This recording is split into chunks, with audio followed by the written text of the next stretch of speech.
নমস্কাৰ বন্ধুসকল সকলোকে স্বাগতম জনাইছো চেনেলটোৰ নতুন ভিডিঅ'ৰ মাজলৈ সো বহুত দিন ধৰি এই টপিকত কোনো ভিডিঅ' দিয়া নাছিল বহুতে কমেন্ট কৰি আছিল ইয়াৰ বিষয়ে এই টপিকত ভিডিঅ' দিব লাগে বুলি সো হেবে মই আপোনালোকক কিছু আপডেট ইয়াতে জনাবলৈ চেষ্টা কৰিছো সো ইয়াতে সুধি আছিল বহুতে যে ইয়াৰে VFA অৰ্থাৎ ভেটেনাৰি ফিল্ড এসিস্টেন্টৰ বাবে এইবাৰ যেটো এপ্লাই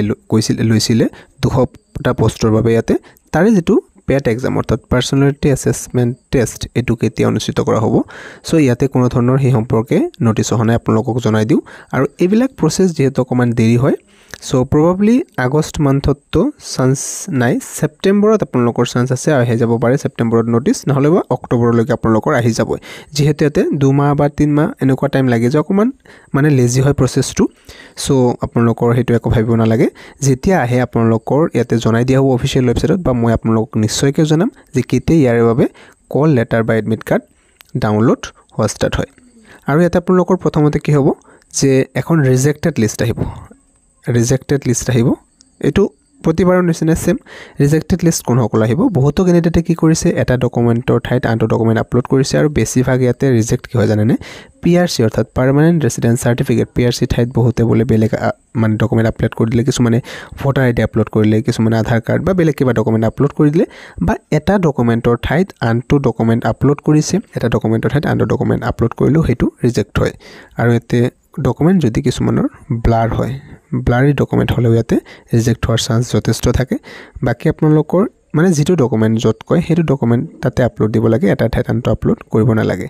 বাকি তো যেতিয়া লিষ্ট মুকলি কৰিব তেতিয়া গম পাব চাব আপোনালোকে আগৰ যেতিয়া লিষ্ট আছিল আগৰ লিষ্ট যদি আপোনালোকে চাই তাতেও গম পাব যে লিষ্ট অফ ৰিজেক্টেড ক্যান্ডিডেট আৰু তাতে লিষ্ট হোৱাৰ কাৰণটো দিয়া থাকে যে ব্লাৰি ডকুমেন্ট বা এটা ঠাইত আনটো ডকুমেন্ট দিছে ইয়াতে আপোনালোকৰ ভেটেনাৰি ডিপাৰ্টমেন্টৰ ফালৰ পৰা এটা ইম্পৰ্টেন্ট নোটিছ আহিছিল আৰু ইয়াতে কি কৈছিল চাওক দা এডমিশন নোটিছ ফৰ 1 ইয়াৰ training course in elementary knowledge of animal husbandry and veterinary science VFA training for the session 2024-25 আৰু নোটিছ নম্বৰ ইমান আছিল আৰু ইয়াতে পাবলিশ কৰা হৈছিল 12 জুন তাৰিখে আৰু এটো কি কৰিছে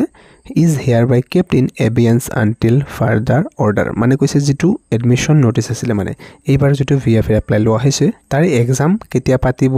বা ইন্টাৰভিউ কেতিয়া লোৱা হ'ব সেই প্ৰসেসটো সম্পূৰ্ণৰূপে ইয়াতে স্থগিত ৰখা হৈছে abeyance মানে স্থগিত ৰখা হৈছে until further order মানে যেতিয়ালৈকে নতুন অৰ্ডাৰ নাহে তেতিয়ালৈকে এটা সম্পূৰ্ণৰূপে স্থগিত ৰখা হৈছে আৰু ইয়াতে পৰৱৰ্তী সময়ত তেখেতসকলে মানে অৰ্ডাৰটো যেতিয়া মুকলি কৰিব তেতিয়া নিশ্চয়কৈ আপোনালোকক জনাই দিয়া হ'ব যে কেতিয়া ইয়াৰ এক্সাম লোৱা হ'ব বা কিবা চেঞ্জেস আহিছে নেকি সো এতিয়ালৈকে কোনো এটা কাৰণ কি কাৰণত স্থগিত ৰখা হৈছে এই সম্পৰ্কে জনোৱা নাই পৰৱৰ্তী সময়ত নতুন নোটিছ আহিলে আপোনালোকক নিশ্চয়কৈ জনাই দিম বাকি ইয়াতে আৰু এটা কথা আপোনালোকক জনাই দিও যে যিসকল ক্যান্ডিডেটে PRC ৰিচিপিট এপ্লাই কৰিছিল তেখেতসকলে নিজৰ PRC খন যাতে উলাই লয় আৰু নোটিফিকেশনত কিন্তু স্পষ্টভাৱে উল্লেখ আছিল যে আপোনালোকে যদিও বা নিজৰ মানে ৰিচিপ খনৰে এপ্লাই কৰিব পাৰিব ৰিচিপ খনৰে যদি এপ্লাই কৰিব পাৰিব কিন্তু আপোনালোকৰ যেতিয়া ইন্টাৰভিউ হ'ব অৰ্থাৎ পেট এক্সামৰ সময়ত কিন্তু আপোনালোকৰ PRC খনতে সাবমিট কৰিব লাগিব নহলে কিন্তু আপোনালোকক ডাইৰেক্টলি ৰিজেক্ট কৰি দিয়া হ'ব সো আপোনালোকে এতিয়াও যদি PRC খন উলোৱা নাই নিশ্চয়কৈ PRC খন উলাই ল'ব যিসকলে ৰিচিপ দিয়েতে এপ্লাই কৰিছিল ইয়াতে আপোনালোকৰ কল লেটাৰ বা ইয়াতে এডমিট কাৰ্ড কেতিয়া মুকলি কৰিব হেতু মই আপোনালোকক নিশ্চয়কৈ জনাম ভিডিঅ'ৰ দ্বাৰাতে আপোনালোকে যদি চেনেলটো সাবস্ক্ৰাইব কৰে নিশ্চয়কৈ সাবস্ক্ৰাইব কৰি ৰাখিব যাতে আপোনালোকে পৰৱৰ্তী আপডেটসমূহ পাই থাকে আৰু ইয়াতে আগতে কেনেকুৱা কোৱেশ্চনছ আহিছিল মানে পেট এক্সামত হেই কিছুমান ইম্পৰ্টেন্ট কোৱেশ্চন প্ৰিভিয়াস ইয়াৰৰ কোৱেশ্চন আৰু কিছুমান ইম্পৰ্টেন্ট কোৱেশ্চন মই আপোনালোকে ভিডিঅ' তেনেকুৱা বিচাৰে নেকি কমেন্টত জনাব